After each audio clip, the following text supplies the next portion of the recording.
大家平安，欢迎收听迦南之声，我是尤伯牧师。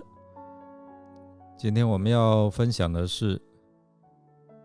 失去的时刻。我们要读路得记，回来读第1章的1到5节。先来读今天的金句。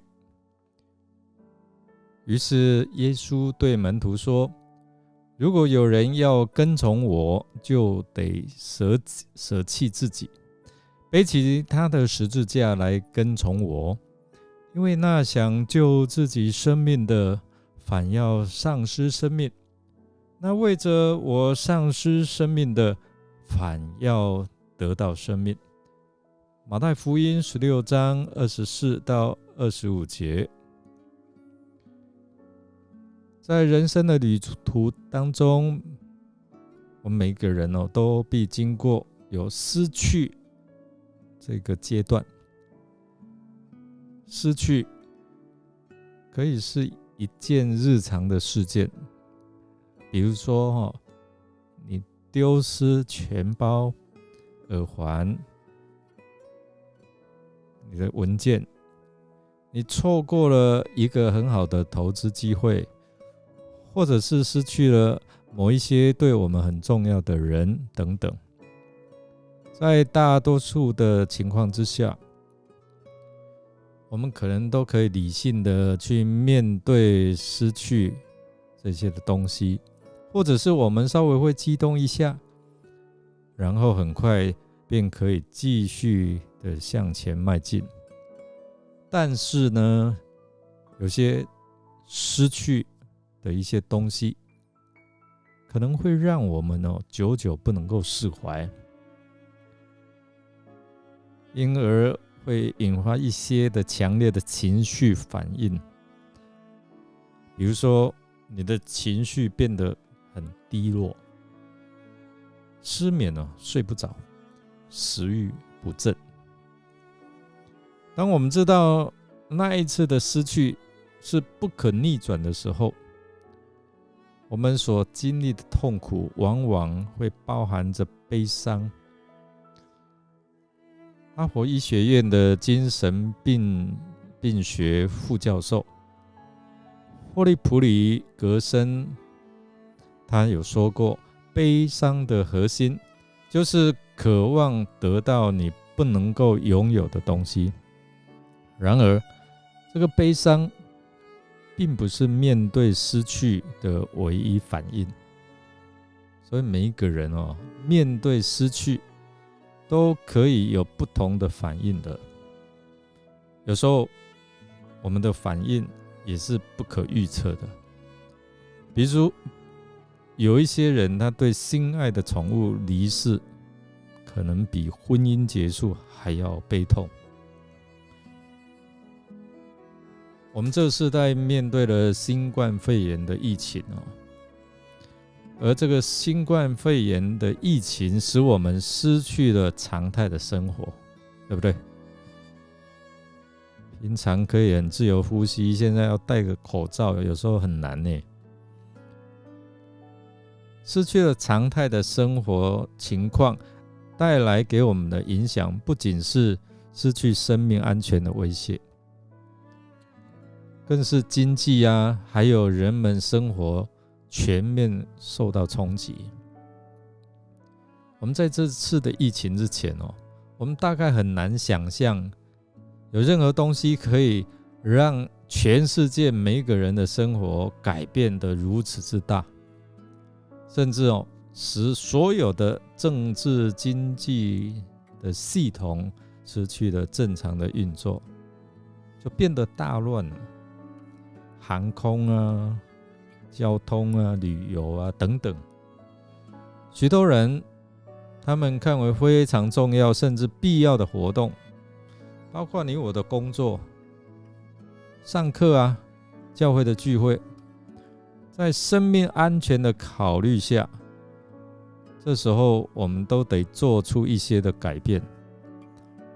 失去了我们原本在运作的这样的一个系统。在这次的疫情当中，但让我们看到生命的脆弱和不可掌握，让我们也看到人对死亡的恐惧，以至于对全球造成这么大的冲击和影响。主要的原因就是在此因为死亡使我们失去一切所拥有的。人无论遇到哪一种的失去，诸如被拒绝、被抛弃、与配偶离异、有至亲去世等，这都会历时带来惊愕、麻木、灰暗的感觉。失去会使人的心变得冰冷，人思想会缓慢，失去把人的生命彻底的改变，而且是没有逆转的余地。从前一度是我们生命中心的某个人某个位置、某个计划、某种生活的形态方式，现在呢，可以完全消失。而那些塑造我们的身份，给我们的日子添加色彩，丰富我们的睡梦，给我们意义和方向，给我们安慰和支持的东西，好像日落一样全然消失不见。所以我们看到时间随着失去而停止，生命跟过去完全不一样。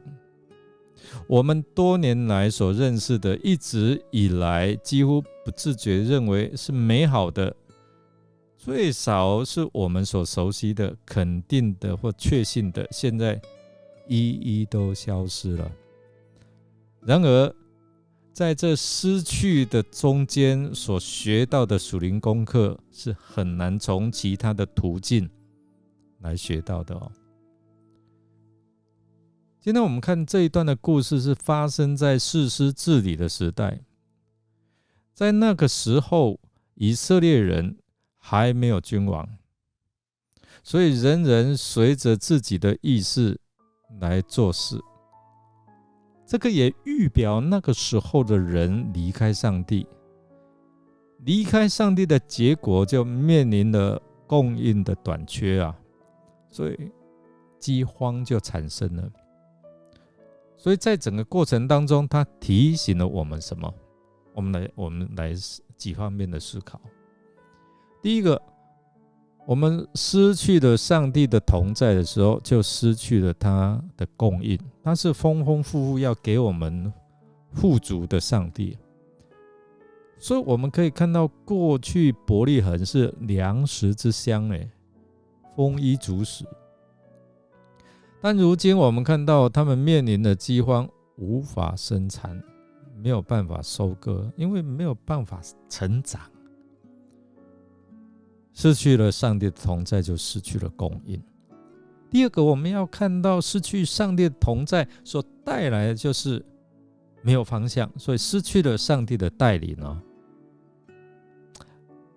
没有神的同在，就没有上帝的引导，没有上帝的引导，就好像没有意象一样，人就放荡，人就不知道他的方向在哪里所以遵守上帝法律的人是多么有福所以我们在生活当中碰到困难、饥荒、缺乏，我们可能就会像以利米勒一样自作主张，全家离开应许之地，移民到摩押地。这个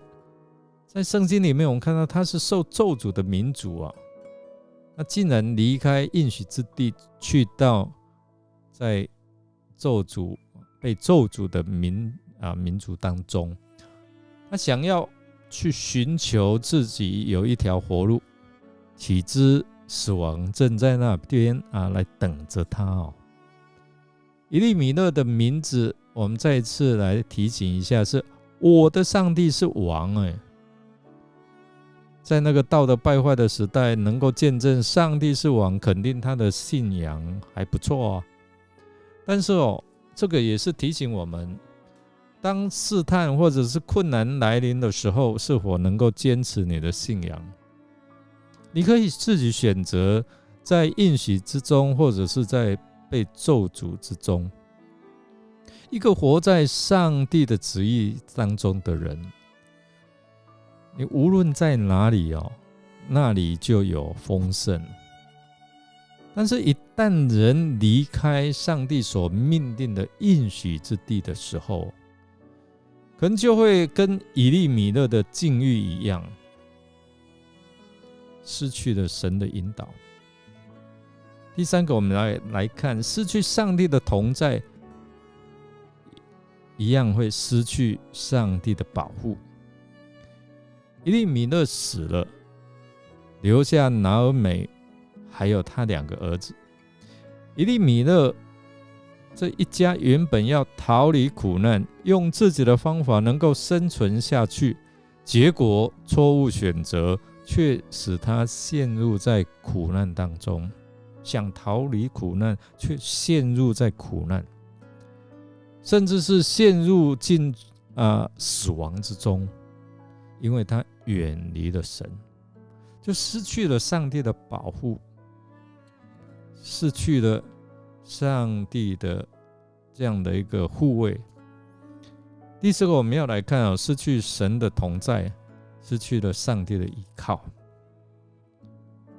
离乡背井，失去有神的依靠，现在又失去生活及经济的依靠。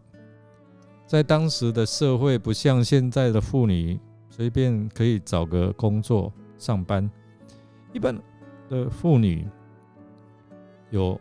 工作的一技之长，可以养活自己啊。但是他们从父母家出嫁之后，要靠丈夫或者是儿子来养活。当我们一开卷就读到这样的背景和故事的时候，这人物的悲惨遭遇一下子就抓住我们的心了。对这样的境遇，我们或多或少都会感受到熟悉和同情。那么碰到难处该怎么办？逃离、逃避固然不好，不逃可以做什么呢？很多基督徒碰到困难的时候不逃，就忍耐，他就咬着牙忍耐，想尽一切的办法忍耐熬炼。弟兄姐妹，当我们面对苦难只咬着牙忍啊，最后的结果是什么？你会发现最后的结果常常是让我们的心变得非常的刚硬让人变得非常的苦毒。很多人一忍再忍，忍到一个地步忍不下去了，就爆发出来，那个后果是很可怕的。如果基督徒生命当中遇到苦难，碰到麻烦，逃避不是办法，忍耐一直忍耐也不是办法，到底该怎么办？对圣经对基督徒如何面对苦难有许许多多的教导。上帝的话告诉我们，当我们遇见各样的苦难的时候，其实是我们重新检验我们与上帝关系的一个机会。面对你的失去，你选择消极逃避忍耐，或是你想要做一些的改变呢？现在正是一个改变的时刻。我们来默想，如果你是如何面对人生中失去的时刻？那面对苦难的时候，你是凭信心留在迦南地，还是靠自己的聪明逃到摩押地呢？让我们一起来祷告。亲爱的天父，你为我们所预备的是我们眼睛未曾看见，耳朵未曾听见，是我们连想也想不到的。求你帮助我们在遇到失去的难处及难过的时候，能不借着逃避，也不单靠忍耐，而是选择寻求你的旨意，信靠你的带领，愿你的旨意成全在我们的生命当中，来帮助我们开始做一些的改变，开始转向你来寻求。祷告是奉靠主耶稣基督的圣名求，阿们。感谢您的收听，如果您喜欢我们的节目，欢迎订阅，并继续给我们鼓励与代祷。我是尤伯牧师，祝福您一天都充满平安、健康、喜乐。我们下次再见哦。